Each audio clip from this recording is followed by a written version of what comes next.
Yes. You see, I mean, science is supposedly all about questioning things and about discussing things. That's what they want to do. They encourage that. Yes. I mean, I heard Richard Dawkins say once that science is about contradictions. It's about investigating things critically, and I actually agree with him on that. But also, it's important in a science class to be able to challenge things. There's nothing wrong with learning the material, but like I said, just don't believe the material. It doesn't hurt to learn the evolution theory, but it does hurt to start believing in that.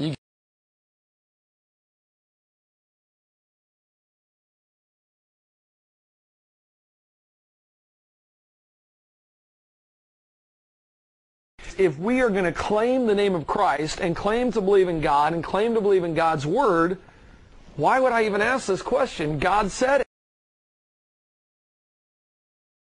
it. You're not trying to get evolution out, and I agree, that should not be necessarily our goal, to get evolution out of the classrooms. We just want to teach science in the classrooms, yes, real science, and be able to critique scientific theories.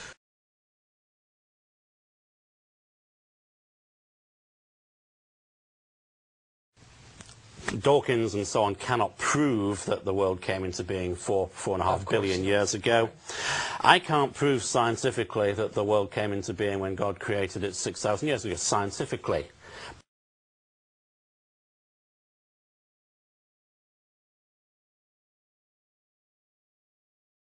But I do have the documentary evidence.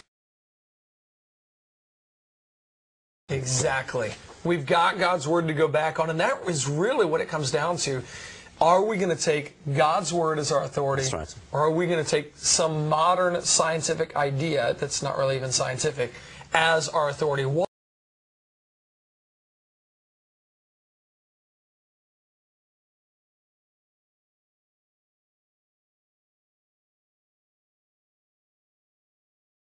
are we going to use there? I was listening to Professor Goldman, I believe was his name, from Lehigh University, and he did a whole series called Science Wars. And as I was going through that, he continued to show over and over that what they thought to be scientifically accurate in the 1700s, by the 1800s, 90% of what they thought was scientifically accurate was now disproven. Same from the 1800s to the 1900s. 90% of what they thought to be scientifically accurate then was now no longer scientifically accurate. Why in the world would I take God's Word, which was written over a period of a couple thousand years and has never been proven wrong, and compromise it or put it under the authority of man's opinion that is going to change here in a few years? Evolution is a relatively somewhat new concept.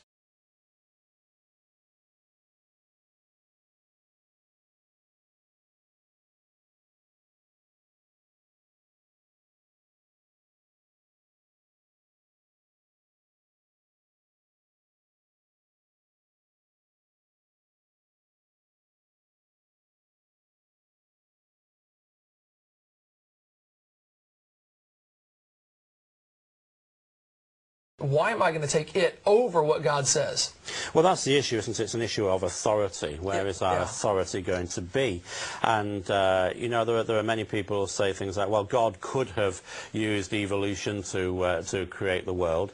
And that's really irrelevant. I mean, to an extent, I can accept that God could have used evolution to create the world. Actually, I don't think he could, because that would go contrary to his nature.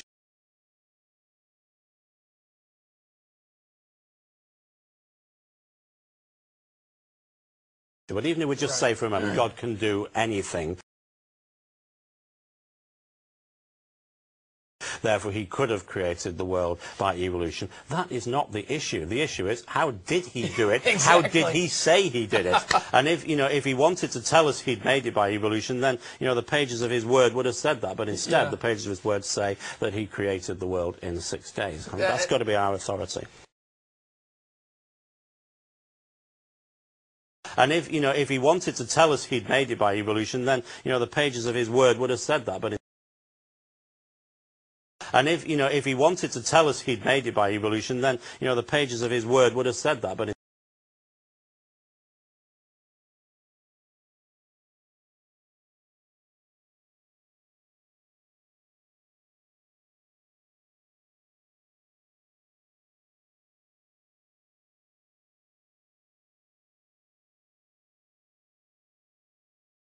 we look at it through God's lens, through God's perspective. So we don't look at the evidence and say, oh, well, maybe the Bible's wrong. We start with God's Word is true, God is right. Now, how does the evidence fit with it?